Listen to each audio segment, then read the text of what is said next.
folks. I wanted to talk about time mapping briefly. I've read a lot about time mapping, and I've tried before to use them. Oh, look there. Whoops, sorry. I can't make you see, but right there in the corner, see, there's a corgi watching us. Hi, Phoebe. Anyway, looking through the door there. I've used time maps before. I've always really kind of struggled with them, but I think conceptually that they make a lot of sense. So I've kind of given a lot of thought. I just created a new one. I actually went through a long thought process developing it. So I wanted to share it a little bit. I think that what I started off with, I have a very conflicted relationship with the concept of goals. I'm kind of perpetually a little bit confused and bamboozled by them. But I don't have much trouble at all coming up with some priorities, coming up with sort of making some decisions about where I want to invest my time, what things are important to me. And for the coming year, one thing that I really want to take control of housekeeping. It was actually interesting. Somebody asked me on Facebook if I'm just naturally a very organized person. It was like, oh, no. I am messy and have an extremely hard time motivating myself to keep up with housework. I'm a little bit saved in the fact that I live with somebody who's a much better housekeeper than I am, but that also contributes to feelings of guilt for me that, like, I'm kind of offloading all of those chores onto somebody else, and that's not really fair because I'm producing 50% of the mess around here, perhaps more than 50% of the mess. So I've done a really good job of kind of picking up a few small routines that help, but for next year I really wanted to really focus on spending a little bit of time every single day doing some simple housekeeping chores to sort of keep things under control on a continuous basis. So I had to allow time for that. I have to allow time for work. I have to allow time for cooking and eating meals and cleaning up afterwards, which it's easy to sort of forget about. I have to make personal time. I am a person. I require quite a lot of sort of unstructured time in my day. I like to have a few hours with nothing scheduled that I can read, I can look at stuff on the internet, I can make videos, I can read the newspaper, I can take walks, I can really kind of keeping it pretty open and unstructured, that I can sort of work on wherever my energy is that day.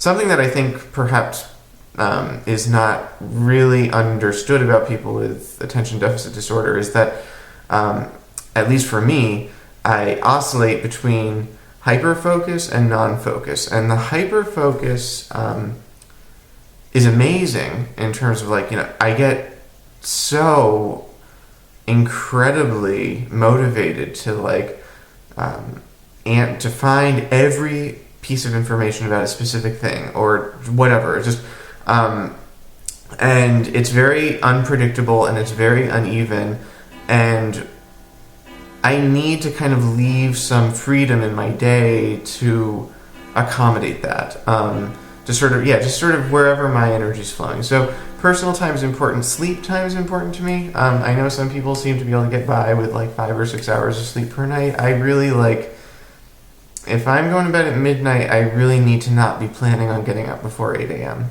And so if I need to be up at 6, I really need to be getting in bed at 10. It's essential. I can cut into it like one day, but if I try to do it on repeating days, that's going to be a problem. And so kind of juggling all of this. Anyway, let me get you into the process. So one of the first things that I did was I made a list of everything that I need to do every day and estimated how much time it's going to take. So, I'll just run through the list here. It's in my planner here. Vacuum for 10 minutes per day. Make bed. That's about 5 minutes per day. Dishes. These are really kind of the stray dishes that are in the sink when I go have breakfast, which is usually later in the morning. So my breakfast dishes plus whatever is just in the sink from earlier in the morning or last thing the night before. I gave myself 10 minutes. 15-minute tidy. I need to just sort of go around, set a timer, 15 minutes, pick stuff up, put it away. Take out the compost and the trash, 5 minutes. Mail bills. Handle, mail, and pay bills. Gave myself 10 minutes for that. That should be adequate. File. So, filing is putting away all the paper that's come into the house that day. It's reconciling my checkbook. Is sort of balancing my checkbook register, filing receipts, filing check duplicates, etc. Just sort of clearing away all of that paper that's coming in every day and getting my accounts in order. Laundry, I gave myself 15 minutes per day to handle laundry. So we don't have a dryer, so all of our laundry gets hung to dry, and then about 12 or 15 hours later it has to get unhung and put away. So those were sort of those basic chores that I sort of lumped together as one category on my time map. And I think that what it comes out to is about an hour and a half in total. So then I need 8 hours of sleep. I'm at work for, including the commute on either end of the day, for 9 hours per day pretty consistently. I've had other jobs in the past where I tended to work 10 or 11 or 12 hours, but this job I'm on the clock for 7 hours. I have a 1 hour break, and it takes me about 25 minutes to walk to work and about 25 minutes to walk home from work. So we're talking that's pretty much a 9 hour. During that work time, like I said, I have a 1 hour break, so I'm spending a half hour on my meal and take a walk for half an hour.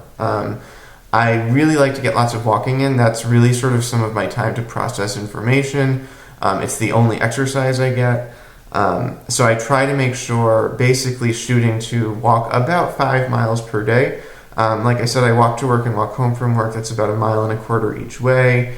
If I do another half hour on my meal break, that's and then walk the dogs at some point in the day, that gets me up to the 5 miles per day pretty easily.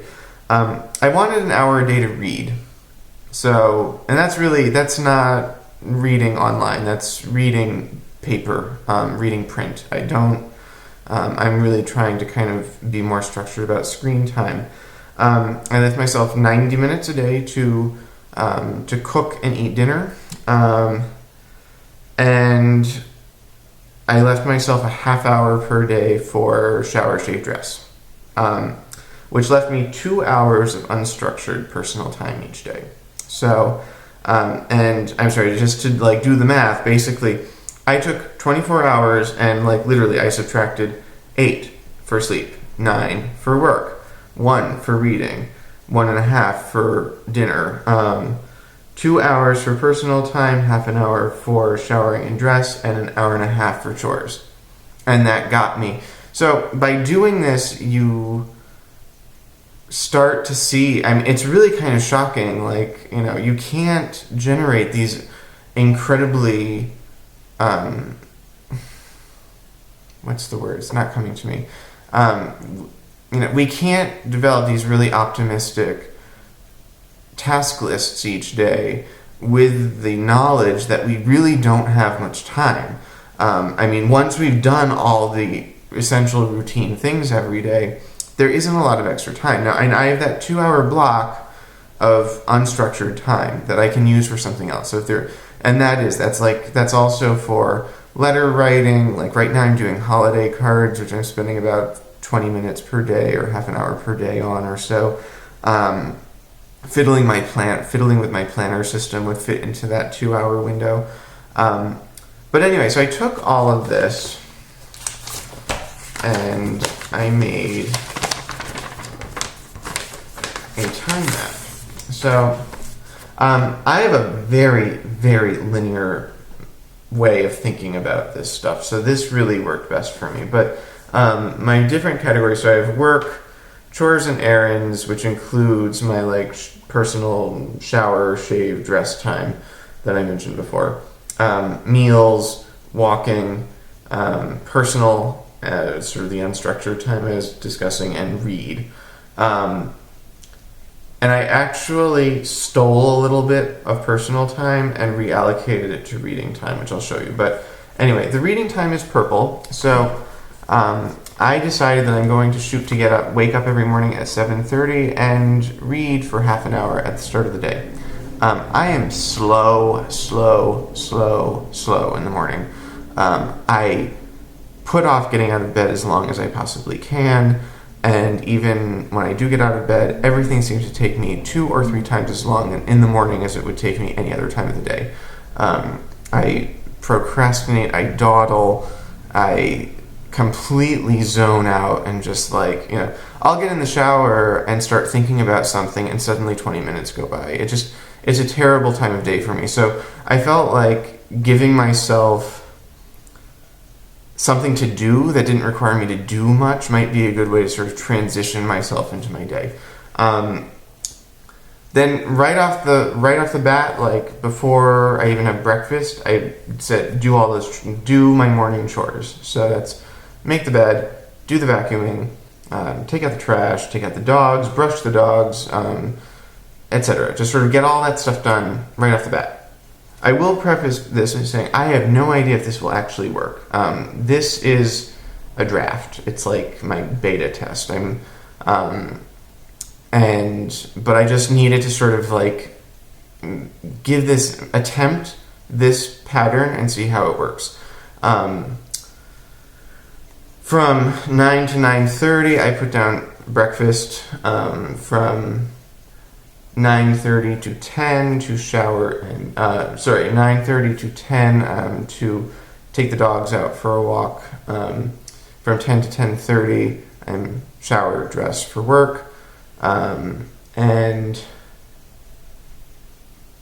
then leave the house at 10:30 to report to work at 11. Most days I actually found out my schedule has already changed from what I thought it was probably going to be in January, but that's normal. So this time map, I'm sure, will need to get redrawn at least monthly and probably at certain times of the year weekly, just because my work schedule changes so often. I think the thing is that I want to devote the same amounts of time to things, but just by the work schedule shifting, I'll have to shift around when it happens. So but anyway, so I have my work time. I mentioned, I plotted out from 2 to 2:30 to eat, from 2:30 to 3 to take a walk, back to work until I get home at 7:30. I have that 90 minutes for my dinner, another half hour for my evening chores, and then I have 90 minutes of unstructured time, followed by 1 hour of reading time. So I tried to make this as consistent as possible. One of my challenges is that I tend to procrastinate on going to bed at night, and because I require 8 hours of sleep, so it's I then have to start my day later than I intended to. So I'll intend to go to bed at 11 o'clock at night, and I'll intend to get up at 7. But then I actually don't go to bed until 1 o'clock in the morning, and then I really can't get myself up before about 9. And then I've completely shot the whole plan to hell. So I think by really giving myself a solid hour of no screen time, just, I'm in pajamas, in bed, with a book, with a light on, and, I think that is a good transition into sleep and will help me sort of not keep posting on Facebook or whatever until 1 o'clock in the morning. So, anyway, so that's my time map. I know people who do those circular ones, and if that works for you, by all means do it. For me, there's something about looking at things in a linear fashion that just makes a lot more sense. And so I did use this. I have a set of friction highlighters that are erasable. I didn't bring them in here to show you, but that's what I used for this. So it's actually pretty easy to adjust. And you'll see on the weekend, Saturday and Sunday, I completely retooled. And this is very much in a draft form right now. I don't know if this is... I have to kind of think a little bit more about how weekends work. I know that on weekends I tend to get started with things much later. I gave myself more time for breakfast so that I could actually get the New York Times delivered to my house on the weekend, so I want to have some extra time to sort of sit with that. And I sort of shifted around my chores to like do a few essentials before breakfast, but do many of them later in the morning. Which seems a little bit more sensible, and then sort of freeing up the afternoon for personal time, which is this green here. So anyway, but again, I think the important thing about this, whatever you do, and I made a whole bunch of these so I can play with it, but the important thing is sort of, define 4, 5, 6, 7 categories of activity. Sort of figure out how much time they do take you and or how much time you want to spend on them. Don't let things dictate too much to you how much time to devote to them. If you want to spend more time with your kids and you have disposable income, you can hire somebody to do some of your housework for you, which frees your time up to spend with your kids. If you're finding that you're doing all the chores in the house, you can offload some of them onto your kids or onto your spouse or onto your roommate or whatever. And I think but once you start to see where your time is going and start to decide where you want your time to go, you can start to make some more concrete decisions about whether you actually want to do this at all, and or whether it's something that you can delegate to somebody else. So anyway, I'll stop there. I've already rambled on for 17 minutes. Let me know if you have any questions, comments, complaints, grievances. It's Festivus season. The airing of grievances shall commence. Anyway, thanks for watching. Hope that this is sort of helpful, and we'll talk soon. Take care.